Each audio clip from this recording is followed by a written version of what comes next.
And when I moved to Austin, this is what the city looked like. I moved there in 2000, so January 2001, I got to Austin. I had previously lived in Barcelona, and I'm gonna go over that as well, so as we move backwards.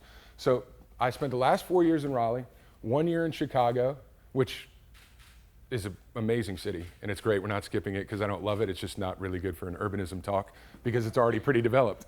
But this was Austin in 2002 when I moved there, and that looks a little bit like Raleigh. It feels a little bit like Raleigh, and you know, when I was there, starting about this time actually, they started to build a bank tower called the Frost Bank Tower. It was all glass, and it was beautiful, and everybody, I remember sitting having drinks on a patio that was down that way, down by the river, and looking up, and we talked about it because it was kind of big news. There was a big building being built in the center of Austin. It was a bank, and the top actually was designed to look like, strangely enough, like an owl's face on all four sides. So it was really cool. It was more like a clock.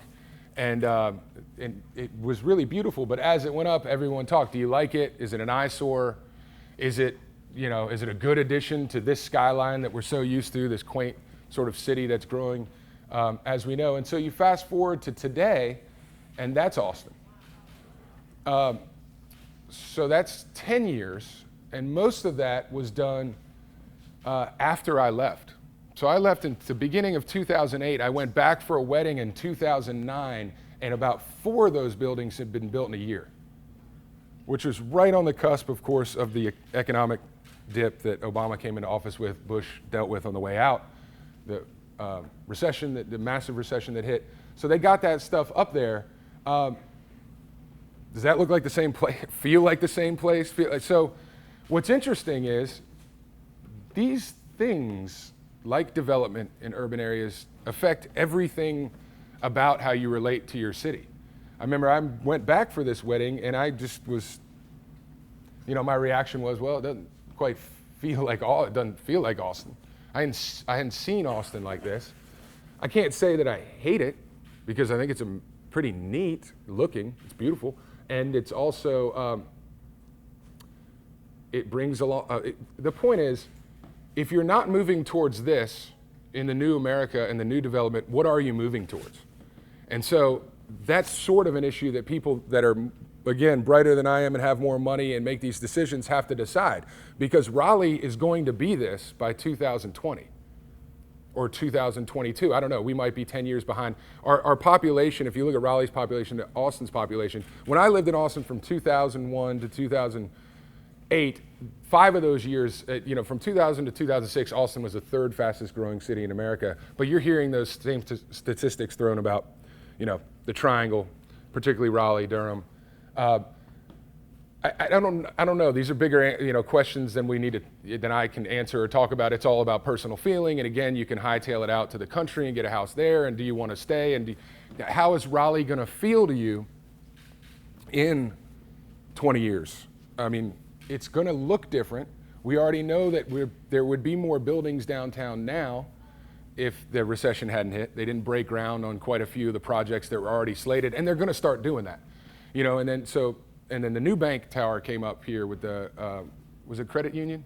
The one you like, Jed? Who's that? The Southeast? Yeah, State Employees, Credit Union, sorry. So State Employees comes up, and then it's a great building. And then, the museum gets renovated with a beautiful building. And then, so all of these things are on paper terrific.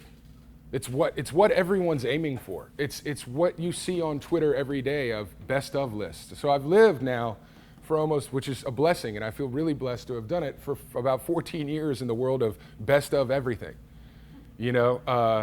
Best job market, best place to raise kids, best place to meet people in the grocery store, best Hispanic jogging trail, every little thing that's broken down into best of metrics Raleigh is now kind of taking that torch from Austin. And it's great. And we should feel really happy to be living in a city that's on the cusp. But is it on the cusp of this, and at what costs, and how to, and so part of me, it's always funny because you can only move places when you move places. And so when I moved to Austin in 2001, I was already sort of a victim of, like a little bit of jingoism where, people were kind of like, oh, here's another out-of-towner. And then of course I thought a townie. Like I lived there for 7 years and I started to identify. So Austin's the longest I've ever lived in one place. I've moved around a lot. That started when I was a child because of my father and his changing jobs. And I'll get a little more into that. But I have lived in, I don't know what it is, like 12 states and Europe, and I've moved a ton, and it sort of defines who I am because I'm not real comfortable staying in one place very long.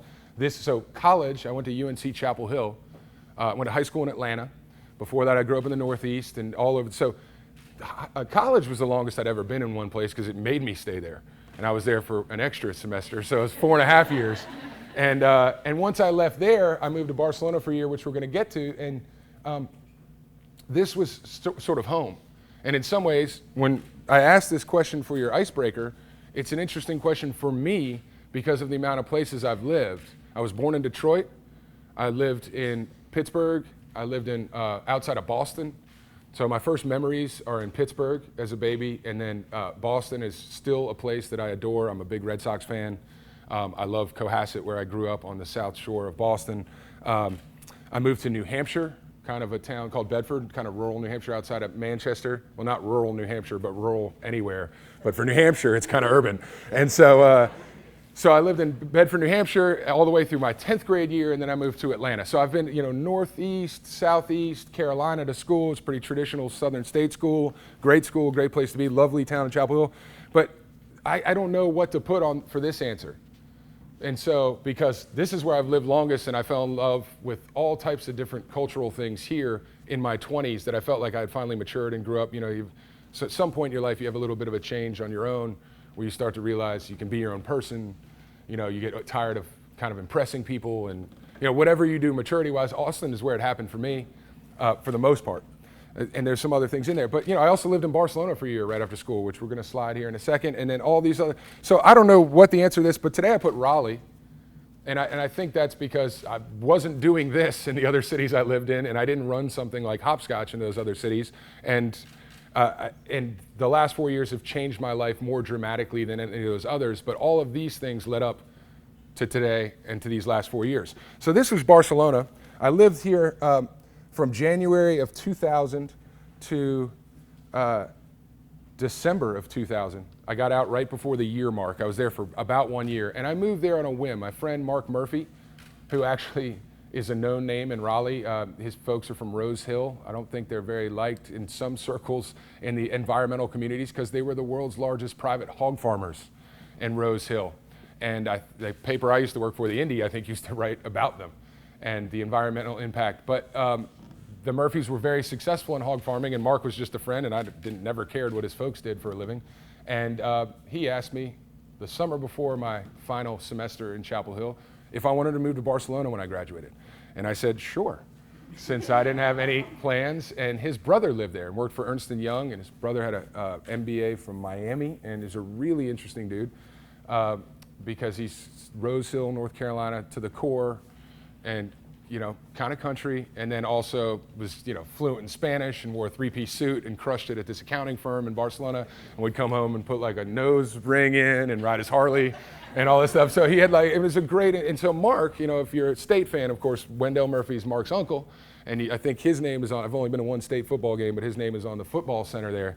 So, and I just knew Mark from partying. I didn't know him from much else. We were college kids. And he said, come over and live. So I ended up in this ridiculous situation where I got off the plane from Madrid, where I'd connected through, and I ended up taking a taxi up to the Murphy's house, and it was just this beautiful place that overlooked the Mediterranean, had an elevator in it, and was really gorgeous and kind of blew me away, and I knew I was in a really lucky position.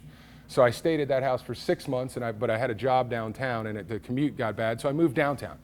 And so my first real experience with urbanism is in Barcelona. Because before that, as I said, I was a baby in Detroit, rural Massachusetts, rural Pittsburgh, rural New Hampshire. Atlanta is a city. But the way I did it when I was in high school is my folks lived primarily just outside the city, places like Marietta and Smyrna, and I commuted. And I did a lot of city stuff when I was in Atlanta, but this is my introduction to urbanism, and it's a pretty good one if you look at the slide, of course, this is Eixample, which is an area of Barcelona that was actually built in the 1800s and designed in the 1800s. That's an add-on area to what they call the Old City.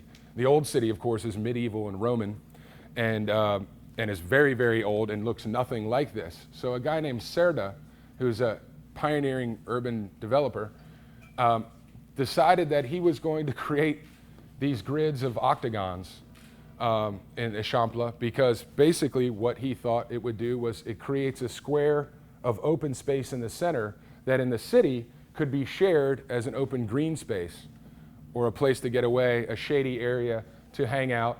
And it also did another thing, and it literally cut corners, which I love, because if you're walking like I did a lot, because I didn't have a car or a moped or anything, is you get around a little faster because you don't have to go all the way to the end of the block and take it right. So here, you get to quickly move. And so that he didn't do that for pedestrians, of course. He did it because he wanted Barcelona to eventually be tram driven. So he built this designed it this way so that trams would be able to take wide turns. The trams never happened. And Barcelona is just like a lot of American cities, is stuck with the automobile, unfortunately, and their mopeds, which actually I've never understood why the US hasn't sort of adopted more mopeds and small moving things in cities. Makes no sense. But Barcelona's overrun with mopeds, just like Italy or anywhere else you've been, and in Europe. And except the Murphys had Harleys, which was great, which kind of puts the moped to shame. 10 Harleys in the garage. But so as these streets widen, it helps with car traffic as well, because you get to an intersection and you can see better. Can you go to the next one? You'll see the difference. It's a pretty beautiful place. The difference between Eixample here, and if I may, then the camera here, this is Old Town.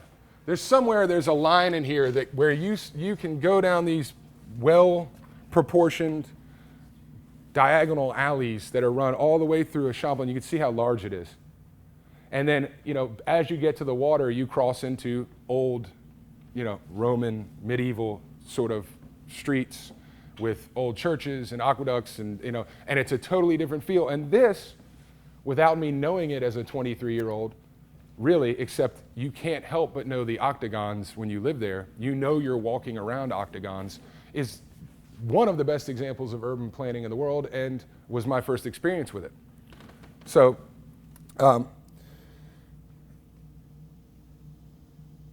as we kind of go from there, which is, I left here in 2000, moved to Austin. You combine these two things, and by the way, just on a personal level, you can imagine as a first year out of school college grad, and Mark, my friend who invited me, ended up not actually coming for 6 months. He waited for his girlfriend to graduate from state, which is the best thing that ever happened to me, because it left me completely on my own, because I wasn't friends with Stratton. We became friends, his brother, but I had no sort of previous social ties, so it was just a roommate, in that awesome house. And so I got to go experience all of this by myself as a 23-year-old, a really dumb 23-year-old, and I'm happy that I'm alive here to talk about it, but, and I mean that in the most serious way. This experience changed me forever, and I can't stress enough that if you end up having kids and they have the ability to travel, and it's not just like a study abroad through a school, it's like go somewhere when you're just out of school, you're not a student, or just maybe 2 years out of school, where you're a little wiser and still dumb enough to have fun, and experience, just throw yourself into that. And so throwing myself into that, the reason it was so important to me is because there's a lot of loneliness here, in a good way. Not like the loneliness I had in Chicago recently, which was more self-driven and terrible winters and all that stuff. This was self-discovery loneliness, which was really important to me standing here now. I mean, it was just like the world was this open. It was the whole world was wide open. And I had you're totally fearless and don't care about death or any of those things. And you think you're invincible still like a teenager, but you're smart enough to know a little better. And so Barcelona kind of catapulted me with a lot of confidence to move to Austin. So when I got back from Barcelona, I bought a plane ticket to New York City. And I thought, well, a lot of my friends from Chapel Hill live in New York. Some of them are starting to do okay. They have jobs. Some of them are in the financial, some of them are, now still working for really great ad firms, creative jobs that pay. How cool is that? And so, and they're working for, Wyden Kennedy. And so I was excited. Like, I was moving to New York, and I just realized, like I often do, that I was broke. And that hasn't changed. I'm 36, that has not changed one bit. But I was 24 at the time, and I took my bags that I had packed, truly had packed to go to New York and leave. I didn't get on the flight because I figured when I got off, what was I gonna do? And the little money I had, I figured would go a lot longer somewhere else. So I bought a plane ticket to Austin, and I reconnected with a friend from high school, my friend named Mary Matt Clark, and learned that she was living down there with some friends of hers in a house, and I went and just stayed on their couch for a few weeks, and I bought a bicycle, and that led to one thing led to another, and I got a job at a travel agency for students at the University of Texas, and then I fell into a job teaching high school history, and at a small private school without the need to have a state certification because the school was private. So I didn't have to go through that. I just interviewed well, and she liked me, and with no experience hired me, and I ended up being the head history teacher at a very small progressive private school in Austin that still exists today for 3 years. And that was another best experience of my life. It was one of those that I'll never forget. It's still my favorite job I ever had. I like it far more than running Hopscotch.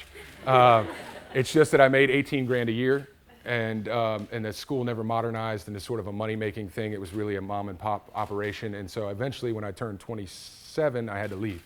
And I took a job at Dell, which lasted exactly 8 months.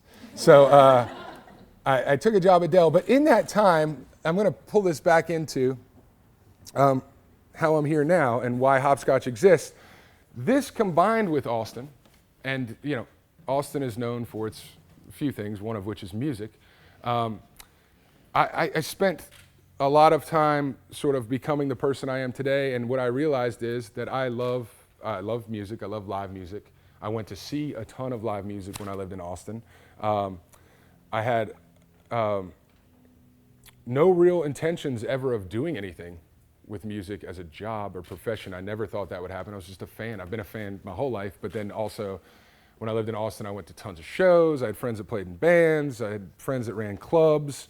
When I was a high school teacher, it's interesting, to augment that 18 grand, I had 2 other jobs. And so I worked 3 jobs at a time. And my high school that I taught at was interesting because it wasn't 9 to 2. The freshmen, and so it was such a small school, the freshmen and sophomores came from 8 to noon, and then the juniors and seniors came from 1 to 5. So for us teachers, it was 8 to 5 with an hour lunch that I used to teach Spanish during usually, Spanish 1. And that was a full week, but then I managed a Thai restaurant on the side for 2 nights a week, and then I did physical stuff, which was my friend from Dallas started an ice company, which also sort of changed my life in the sense that his starting an ice company, which he started in the back, he would have an 18-wheeler delivered from Dallas, and we would take a small pickup truck with an ice box on the back. Austin's a warm place, as you might imagine, and there is a lot of ice machines that break down, and then even when your ice machine's working at a bar or restaurant, there's need to augment that ice with more ice. We would drive out to East Austin, which is now a crazy redeveloped place that never was like that when I lived there. And we drove out to East Austin, we'd open this 18-wheeler and we'd load 40-pound bags of ice onto a pickup truck. And then we'd drive and deliver them to strip clubs, dive bars, music venues, anywhere in town that needed one. And so it wasn't bad because my first delivery every day was at the strip club. So it was right after I finished teaching at 5. I had to go change into a uniform, get the pickup truck, go pick up the ice, and then go to a place called Sugar's. And that was at 6:15 delivery every day, 2 bags to Sugar's. And then that would start, and then the route would start, and you'd be on a pager, just like a drug dealer, and you'd get pages for ice. And so I ended up meeting a lot of people in Austin that worked in bars, and I ended up meeting some pretty high-end music people too, which I never would have access to as if I had just been a high school teacher that I was during the day, because I'm there at night intermingling, and that job could run till 2, 3 in the morning. Late, you'd have to go unload what you didn't deliver, which was always the worst. And eventually, just long story short, this guy now owns an ice factory that he has 12 trucks in his fleet that are real big refrigerator trucks. And if you go to South by Southwest or an event in Austin now, there's a pretty good chance that my friend Eric does the whole thing from start to finish and does thousands and thousands of pounds of ice. But it used to be just two of us in this little pickup truck, and he's done really well for himself. And if you can't miss them on just a regular weekend, it's just fleets of his ice. It's called Iceworks. So I get to know a bunch of people in the clubs, and I would stay out too late. And for a high school teacher, I was living a bit of a dual life, but still doing my job well and really enjoying it. And there was a band there that actually was really close with a friend I went to school in Chapel Hill with, and is my buddy named Scott Nurkin, who's a drummer in a band called Birds of Avalon. Here, he's also an artist. He's a muralist. The rest of that band are the folks that, of course, own and run Kings, Neptunes, and now Garland. So they would come down and play with a band in Austin that I used to love to go see, and I would see Scott. And every time that Birds of Avalon came through Austin, I would go see them because they were playing with a band I liked, and I wanted to see Scott and catch up and say hello. Scott and I weren't super tight in college, but my best friend's from Charlotte, Scott's from Charlotte, and we've become actually closer since. We went to school together in Chapel Hill through things like Austin, and then back here in Raleigh. So when I moved back to Raleigh, I knew a few people from school. The first thing I did was I needed to get a job. So I moved to Raleigh. I really fought moving here because I wanted to move back to Austin after a year in Chicago. I left Austin, went to a year in Chicago, sort of a bad experiment. I didn't like it that much. It was big and lonely and winter. Austin's beautiful and more like this with water and all these things. So I ended up coming here because my mom lives in Morrisville, and she worked at Quintiles for about the last 15 years. She's now semi-retired. And my dad passed away about 10 years ago, and it was time for me to be closer to my mom. So my sister lives in Atlanta. So I moved back here. I needed my mom as much as I hope she needs me around in some ways. But I mean, I say that like I needed to be closer to my mom because I hadn't been close to family in a long time. And she lives in Morrisville and lives alone. And so I ended up in Raleigh reluctantly. And I don't say that to, bash it or anything like that. It's just from the outside, as a student that went to Chapel Hill in the mid-90s, I just never saw Raleigh. I mean, that's all I had in my mind of Raleigh was the couple times I made it over here when I was a student. I didn't have any opinion of it, and if I did have an opinion, it was a bad one, or a middling to, but I came here and I was gonna stick it out for a while, and I was gonna be close to my mom. So I started applying for jobs, and I got a job at the Independent Weekly, which you're familiar with, I'm sure, which is the alt-weekly paper in the Triangle. And some of the first people I met were Tina's husband, Grayson, who's the music editor. And I didn't meet him right away because I was on the sales side of the paper, and Grayson's a writer, and they don't intertwine that much. But eventually we got to meet each other because we played a little bit of pickup basketball together. So we got together and became friends. Meanwhile, I started to visit with those folks that I used to see in Austin, which were Paul Seiler and Chidi Kumar, his wife, and they were all at the Rockford at the time. And I would go there on Friday nights. My office is on Glenwood, and I'd go to the Rockford by myself. I got an apartment on Glenwood Avenue. I didn't know a lot of people, and I knew some, but I didn't know a lot, and I liked that.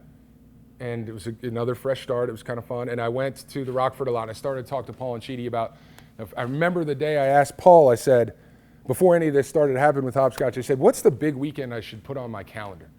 And he told me about SparCon, and he told me about Artsplosion a little bit, and there was Troika in Durham, which was a local music festival that existed at that time. And I said, well, yeah, I like all those things, but like, what's the big music thing? Like, when's everybody coming to town? Because in Austin, I had been spoiled. I'm a massive South by Southwest fan, as you might imagine. It's no secret that Hopscotch looks just like South by Southwest if it was 20 years ago or 25 years ago, in that it's urban based, and I want to get into that, of course. It's kind of why I'm here. But so I just asked Paul, and he said, there's not really one, not really what you're talking about. And I said, well, that's interesting. So then I started to think, and so I started to leave the Rockford, and then I'd go downtown, and I'd go to a show at Poorhouse, I'd go to a show at Slim's, I'd go to, King's wasn't open at this point, of course, reopened. The second iteration of King's wasn't open. I mean, Raleigh in 2009, as we know, is a little bit like that Austin slide happening in real life. And everyone who's probably spoken here, I know Ashley's probably talked about it. I mean, Ashley's had pools, and now she's got all this stuff coming.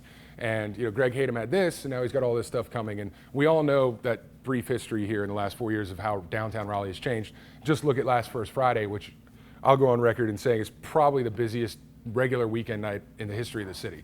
It had to have been. It was just crazy, and that was just a Friday night. I know it was First Friday, but it was not New Year's. It was not 4th of July. It was a Friday. And so you're now living in a city as you're watching it happen that is growing before you, and there's more people. And again, more issues to discuss that are above my pay grade and not what I'm worried about. But, how do you handle drunk people and how do you get them home? And now, somebody saw that and filled a need, taxi. I mean, I didn't see taxi a year ago. Now all I see is taxi. So there's all these sort of business opportunities that will pop up as ancillary things that come up with restaurants, bars, beautiful space, museums, cams downtown, all these things have happened. And then there's Hopscotch now. So that's one thing. And so the way that happened was I said, Paul, what's the weekend? He said, there isn't one. I said, well, maybe I should start one. And I started to think about it. And I said, well, South by Southwest, and I don't want to talk too much about South by Southwest, except because it's its own sort of institution. It's grown from music to film to interactive. It's Austin based. There's hundreds of thousands of people who go. They have hundreds of employees. They just moved into a multi-million-dollar business building. Probably one of those buildings you saw on the Austin slide is now the South by headquarters. So it's a totally different thing. It's 25 years old. But the idea is it started in the city and it's urban. And I loved it. I've been to 9 South by Southwest. Every year I lived there, plus 2 years that I went back. I've been back twice, and I've since stopped going mainly because of my job, there's massive irony in there that I finally work in music, and I don't go to South by, but I used to not work in music. I've been to 9 of them as a fan. But how many people have been to South by Southwest here? Okay. And you've been there for different reasons, I'm sure. Some of you have stayed for music or whatever. And at this point, it's hard to explain. You have to sort of experience it to experience it. It's a little mix of Mardi Gras with, it's sort of insane. So anyway, okay, sorry, I didn't know what time. Okay. So basically, South by was the model that I started to think about when I looked at Raleigh and said, are there enough clubs that we can link together to create a festival in downtown that would be music focused? And it would be music focused in that you could bring bands from around the country and around the world here while highlighting the bands that already exist in the Triangle. And so if you've ever heard Grace and I on the radio or anything, it's pretty straightforward. That's the model and the principle that Hopscotch is founded on. Take the places in Raleigh that can show live music, book them for 3 nights with 4 acts per night, and have them be a mix between people that exist here and people that are coming from out of town. And in that mix, you get a lot of excited people here for the bands that are coming in from out of town and for their friends that are playing the festival. And hopefully you get a lot of people to come from out of town to see bands that are playing here that they don't normally get to see, and some bands that are from around the country that they're also excited about. And that's basically how this started. I sent an email in June 2009 to the owner of the Independent Weekly. His name is Steve Schul. He's now in the Durham City Council. He sold the Independent in October after 30 years. He's my business partner. He owns 40% of Hopscotch. I now own 60% of it. Because of his sale of the Independent in October, we started a new company in December. It's called Hopscotch Music LLC, and I was able to get 60% of it. He kept 40 because he wanted to. So he and I are the ownership structure of Hopscotch, and then it's just myself full-time, a full-time general manager named Becky Mormino, who we've just hired in November, and Grayson Kern, who's the co-director and still the full-time music editor at the Indie. Us 3, Steve doesn't, I'm glad he's not here because Steve doesn't do anything. Steve, risked his money on my idea when I was just an employee 5 months in at the Indie, and I sent him an email out of the blue, and I said, I've got an idea, would you meet with me? And he said, sure, what is the idea? And I basically wrote out why I thought Raleigh was ready for something like Hopscotch, which is a larger scale music festival that could bring people downtown in a congregated mass for 3 days, based around music, and then all of the stuff that can come from that, art and cultural talking series and all these things. Now I can't even, we have so many things going on. And he said, let's meet. We had lunch off Glenwood Avenue with my 2 direct bosses. There was 4 of us there. And on that day, he said, I'll do it. Let's do it. So in 2009 of June, we started planning Hopscotch 1, which happened in September 2010. It was 120 bands in 10 venues. I sometimes think if Steve had wanted to tamper that a little bit when you look back at both our finances that year and but he loved it. He lost money, but he loved it, and it was wrapped up into the Independent budget. In fact, he wrote the op-ed the next week, or the opening part of the Independent, basically saying openly, we lost a little money, but wasn't that the best weekend ever? I had an absolute blast, and so I'm just going to consider that money that I just threw a big party for 80 grand, and I'm going to do it again, and we're going to double down on it. So we grew in the second year, and we made money in the second year. And then since, it's been touch and go, because we've continued to want to grow, and that's, those are internal issues we need to deal with when do you grow, when do you stay the same, how much money do you reinvest in it.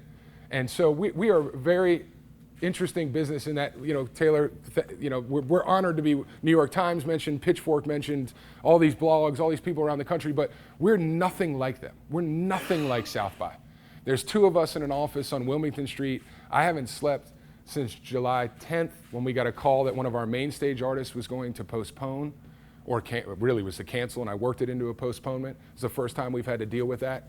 And so it's just not a healthy existence 4 years in. We don't have enough money to hire people. We have basic, regular business problems with Hopscotch, which are you need more money to hire people, to market, and we need to book some top-end bands that you'd like to be a little bigger or a little more expensive sometimes that we can't afford. Or you'd want to just pump more money into the talent all the way around. Of course, as music fans, you want to do that at every turn. But there's realistic budget constraints, and we are dealing with them, and we're going to deal with them, and we're going to get through the next 2 weeks. We plan on being here for a very long time. Next year will be our 5th anniversary, and I'd hate to not reach our 5th anniversary after all the work we've put in. But the reality is we're a startup business, and it hasn't changed since. I just want to quickly wrap up with why Hopscotch, because that's kind of why we're here, and I'm sorry I've gone long, but again, I haven't had much time to prepare. Why the city? And it's a good question, because if you look back, I mean, really the way you make money on a music festival is you put it on a field. I realized that after 2 years, unfortunately. And there's a lot of there's a learning curve here that's been pretty steep. But it's really simple. You put people in a field, you control all the beer sales. You control all the food. You've got them there for 8 or 10 hours a day. You also can get a lot more people in a field. It takes a lot more money to do. And don't worry, we're working on something in this vein for Raleigh, and I've been working on it for 2.5 years, but we're not quite there to talk about it. We're hoping that something happens with it, but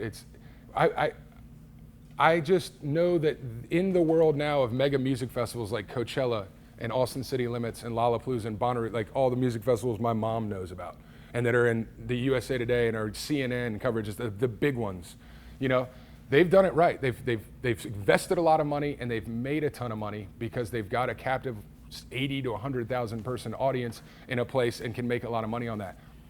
I never even considered that personally because I don't like those music festivals personally. I've been to a lot of them. I liked them when I was younger. I think it has a lot to do with my own personal age. And I just don't like the idea of being stuck at any point, whether there's music playing or not, in the middle of 60,000 people. That's just me personally, but I would just, if you dropped me in a plane right now and then they were handing out $1,000 bills, I'd run the other way still.